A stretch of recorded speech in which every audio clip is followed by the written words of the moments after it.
Welcome back to my channel. आज मैं आप लोगों से बात करने वाली हूँ कि एडोलसेंस एज में कौन कौन से ऐसे प्रॉब्लम्स होते हैं जो बच्चे के द्वारा पेरेंट्स भी उसमें बहुत ज़्यादा भागीदारी हो जाते हैं। क्योंकि बच्चे अगर परेशान होते हैं तो उनकी परेशानियों के बाद पेरेंट्स ही जो है बहुत ज़्यादा इफ़ेक्टेड हो जाते हैं। और ये टीनेजर्स में बच्चों में कौन कौन से आपको ऐसे जो सिम्टम्स है वो देखने को मिलते हैं कि ऐसे सिम्टम्स से फिर वो क्यों परेशान हो जाते हैं और इन परेशानियों का फिर हम लोग ट्रीटमेंट कैसे करेंगे। एज ए पेरेंट्स इसको आप घर बैठे बैठे बहुत ही आसानी तरीके से इसको आप हैंडल कर सकते हैं। तो वीडियो में पूरे लास्ट तक बने रहिएगा। इससे पहले कि मैं अपना वीडियो स्टार्ट करूं, आप लोग अगर चैनल पर नए हैं तो चैनल को लाइक और सब्सक्राइब ज़रूर करें ताकि जितने भी इंफॉर्मेशन हैं आप तक सबसे पहले पहुँचे। आज की इस भागम भाग लाइफ में हमारे आसपास जितने भी हमारे चीज़ों को आसान बनाती है, सोशल मीडिया हो गई, फ्रेंड सर्कल हो गए, या फिर हमारा ही जो थिंकिंग लेवल है वो चेंज हो गया है। तो कहीं ना कहीं हम अपने बच्चों को जितनी ज़्यादा छूट दे रहे हैं, बच्चे उतने ही ज़्यादा मिसबिहेवियर पेरेंट्स के साथ करना स्टार्ट कर दे रहे हैं। मोस्टली मतलब 10 में से 8 पेरेंट्स के कंप्लेन रहते हैं कि बच्चे अब बातें नहीं सुन रहे हैं। और ये प्रॉब्लम जो है आपका 8 साल की उम्र से स्टार्ट हो जाता है। इस 8 साल में आपको थोड़े थोड़े ऐसे लक्षण देखने को मिलेंगे, लेकिन जैसे ही बच्चे में 8 साल की एज स्टार्ट होती है वो टीनेजर्स की ओर जो है एडोलसेंस की ओर बढ़ना स्टार्ट कर देते हैं। और धीरे धीरे फिर वो एक अपना अग्रेसिव रूप इन्वायरमेंट तैयार कर लेते हैं। वो बिल्कुल आपकी बात को नहीं सुनेंगे, आपके सजेशन मानना पसंद नहीं करेंगे। आप अगर एडवाइस देते हैं किसी भी चीज़ को लेकर के तो फिर वो आपसे अपने प्रॉब्लम्स को शेयर करना भी बंद कर देंगे। वो आपसे कुछ ज़्यादा बात ही शेयर नहीं करेंगे। आप बस आप इस चीज़ को रियलाइज़ कर सकते हैं कि हाँ, बच्चे कुछ प्रॉब्लम में हैं। ऐसा इसलिए होता है कि हम अपनी भागम भाग दुनिया में बहुत ज़्यादा परेशान हो गए हैं और बच्चों को हम टाइम बहुत कम दे पा रहे हैं। अधिकतर मैं ये देख रही हूँ, चूँकि मैं एक स्कूल काउंसलर हूँ और काउंसलर भी हूँ, तो इसके नाते मैं आप लोगों को एक सजेशन देना चाहती हूँ कि जिनके घरों में मदर और फादर दोनों ही वर्किंग हैं, उनके घरों में ऐसे केसेस देखने को ज़्यादा मिले हैं। जब मैं काउंसलिंग सेशन में बैठती हूँ तो फैमिली हिस्ट्री के दौरान पता चलता है कि मदर और फादर दोनों ही वर्किंग हैं। बच्चे को जो है वो टाइम बहुत कम देते पाते हैं। बच्चे कौन से सिचुएशन में क्या फेस कर रहे हैं पेरेंट्स वो कभी समझ ही नहीं पा रहे हैं, जिसके कारण होता है कि बच्चा खुलकर अपने प्रॉब्लम्स को पेरेंट्स के सामने ला ही नहीं पा रहा है। देखिए, मैं ये नहीं बोलती हूँ कि वर्किंग होना गलत बात है। आज के इस दौर में हर इंसान को सभी चीज़ चाहिए होती है। अगर जो इंसान पैदल चलते हैं उनको सबसे पहले साइकिल चाहिए होती है, साइकिल आ गई तो फिर उन्हें स्कूटी चाहिए होती है। तो हमारे जो ये साइकोलॉजिकल नीड्स हैं, जो हमारे नीड्स हैं, वो कभी भी ख़त्म नहीं होंगे, बढ़ते ही चले जाएंगे। तो हमें फालतू के नीड्स को पूरा करने के लिए हमारे जो फैमिली है उस पर हम लोगों को काम करना चाहिए, उसको हम लोगों को पीछे नहीं छोड़ना चाहिए। हाँ, अगर अच्छी बात है कि आप एज ए वुमेन आप अपने घर में कुछ हेल्प कर पा रही हैं, बहुत अच्छी बात है। लेकिन इसके साथ साथ मुझे हम लोगों को अपने फैमिली को भी देखना बहुत ज़रूरी है, क्योंकि हमारी फर्स्ट प्रायोरिटी जो है हमारी फैमिली है। अगर हमारे फैमिली, आप किसके लिए आप इतना अर्निंग कर रहे हो, किसके लिए सेविंग्स कर रहे हो, ये जो जितने भी आप ये शौक साधन जो भी है आप घर में लाने की कोशिश कर रहे हैं, किसके लिए कर रहे हैं? आप अपने बच्चे के लिए कर रहे हैं। लेकिन जब आपका बच्चा ही खुश नहीं है, बच्चा ही अगर बदतमीज हो जाए या फिर बच्चा ही आपकी बातों को मानना इनकार कर दे, वो उनको इन सब चीज़ों का एक हैबिट सा हो जाए कि उन्हें बस सिर्फ एक्सपेंसिव चीज़ों से ही मतलब है, आपकी फीलिंग्स और इमोशन से उन्हें कोई फ़र्क नहीं पड़ता है, तो ये भी एक बहुत बड़ी बात है। तो आज के टाइम पे ये सारी चीज़ें हमें देखने को बहुत ज़्यादा मिल रही हैं कि हम लोग जो पेरेंट्स बने हैं आज के टाइम पे, हम लोग के मन में ये थिंकिंग रहती है कि हम लोगों ने जो बचपन में नहीं किया, जो हमारे शौक़ पूरे नहीं हुए, हम अपने बच्चों के सारे शौक़ मौज को पूरे करें, अच्छे अच्छे रेस्टोरेंट में ले जाएं, अच्छे अच्छे पार्टीज़ में ले करके जाएं। मतलब मेरे बच्चे जो बोले बस हम उनको करने के लिए हमेशा अवेलेबल रहें।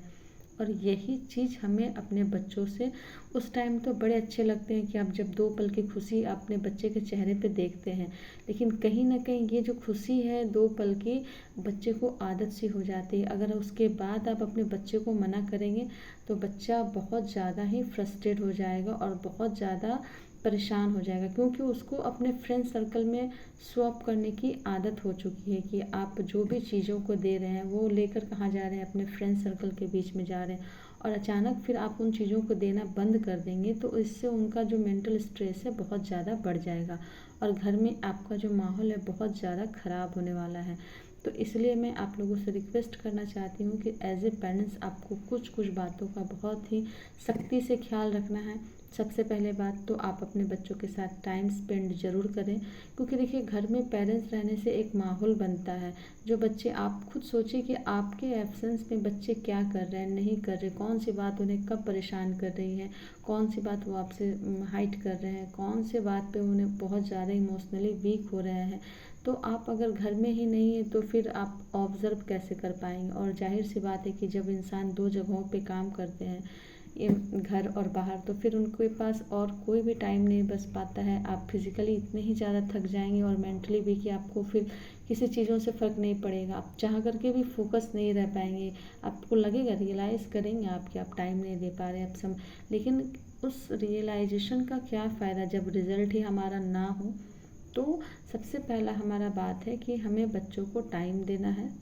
बच्चों को टाइम देने से उनके अंदर की जो इंट्रोवर्ट है, फीलिंग्स शेयर करने की, वो कम होती हैं। वो धीरे धीरे आपसे इमोशंस को अपने शेयर करना सीखेंगे, वो अपने बातों को आपको बताना सीखेंगे और फिर धीरे धीरे आप उनको समझ पाएंगे कि उनके मन में क्या चल रहा है।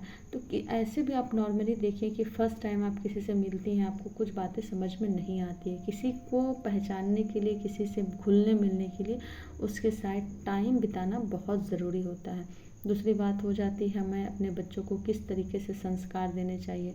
तो सबसे पहली बात है कि जब भी बच्चे आपके घर में हैं तो दो काम आप ज़रूर करने को कहें कि सुबह या शाम, हर घर में हमारे कल्चर में होती है कि हम लोग पूजा भाव श्रद्धा रखते हैं, तो सुबह या शाम किसी भी एक टाइम अपने बच्चे के हाथ से भगवान की आरती या पूजा लगवाएं, जिससे उनके मन में पॉजिटिविटी आए। थोड़ी अभी के बच्चे बिल्कुल पूजा और पाठ में विश्वास नहीं करते हैं। वो अलग बात है कि क्या है रियल और क्या है फेक, ये मुझे नहीं पता, पर हाँ, इसके पहले जितने भी जनरेशन हैं हम लोगों के पहले, कहीं ना कहीं उनके अंदर संस्कार बहुत ज़्यादा भरी हुई हैं। और आज के टाइम पे हम लोग इस चक्कर में कि ये सब क्या है, ढकोसले हैं, जो भी है, लेकिन इससे अगर हमारे बच्चे के अंदर कुछ अच्छे संस्कार आते हैं तो ये हमें ज़रूर करना चाहिए। आप सुबह या शाम दो टाइम में से किसी एक टाइम में अपने बच्चे से आरती लगवाएं और आरती के बाद अपने बच्चे को ये ज़रूर बोलें कि सभी बड़ों का पैर ज़रूर छुएं और आप उन्हें भर भर के अच्छे अच्छे आशीर्वाद दें। तो आपके मुंह से जो आपके जो आशीर्वाद सुनेंगे तो उनके मन में आपके लिए फीलिंग जो है सो वो पॉजिटिव वर्क करेगा। उनको लगेगा कि ये जो पेरेंट्स हैं हमारे बहुत अच्छे चाहते हैं, हमारे लिए बिल्कुल अवेलेबल रहते हैं। और उसके बाद उनका जो सोच है आपके प्रति वो थोड़ा थोड़ा चेंज होना स्टार्ट होगा।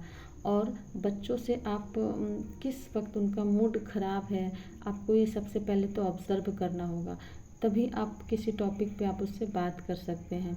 उसके बाद तीसरी नंबर बात और बहुत ही इम्पॉर्टेंट बात है कि जब भी बच्चा आपका कुछ डिमांड करे किसी एक्सपेंसिव चीज़ को, आप फर्स्ट टाइम पे कभी ला कर के ना दें। और जब बच्चे आपके बड़े हो रहे हैं तो आप उन्हें ये अपनी इकोनॉमिकल कंडीशन जो है वो उनको वाकिफ़ कराना बहुत ज़रूरी है, क्योंकि अभी के टाइम पे बच्चे सिर्फ ये चाहते हैं कि मेरे पास सब कुछ हो। अब माँ बाप कहाँ से उस चीज़ को ला रहे हैं उनसे उनको कोई फ़र्क नहीं पड़ता है, क्योंकि उनकी एजुकेशन भी अच्छी होनी चाहिए और उनके पास जितने भी चीज़ें हैं वो बहुत एक्सपेंसिव होनी चाहिए। स्मार्ट वॉच चाहिए उन्हें, स्मार्ट साइकिल चाहिए उन्हें, लैपटॉप चाहिए, मतलब कि अभी हमारे टाइम पे जो भी अवेलेबल चीज़ें हैं, एक्सपेंसिव चीज़ें, सारी चीज़ें उनको चाहिए।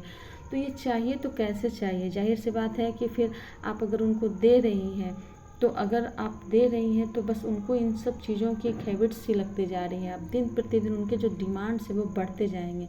आप कितने उनके डिमांड्स को पूरे कर सकते हैं, तो आप जो है आप उनको डिफ्रेंशिएट करना बताएं कि किन चीज़ों का लाइफ में बहुत ज़्यादा इम्पोर्टेंट रोल होगा। और जैसे जैसे वो चीज़ें आपके लाइफ में इम्पोर्टेंट रोल प्ले करेगी, आपको धीरे धीरे वो सारी चीज़ें प्रोवाइड कर दी जाएगी। लेकिन हमारा बच्चा अभी 4-5 में है और मैंने उसको लैपटॉप दे दिया, स्मार्टफोन दे दिया, स्मार्ट साइकिल दे दिया, तो बच्चों को क्या है ना, सिर्फ चीज़ें लेना आएगा, उसके यूटिलाइज़ करना वो नहीं सीख पाएंगे, और उसके अंदर का जो ईगो है बहुत ज़्यादा डेवलप करने लगेगा कि मेरे पास तो सारे एक्सपेंसिव चीज़ें मौजूद हैं।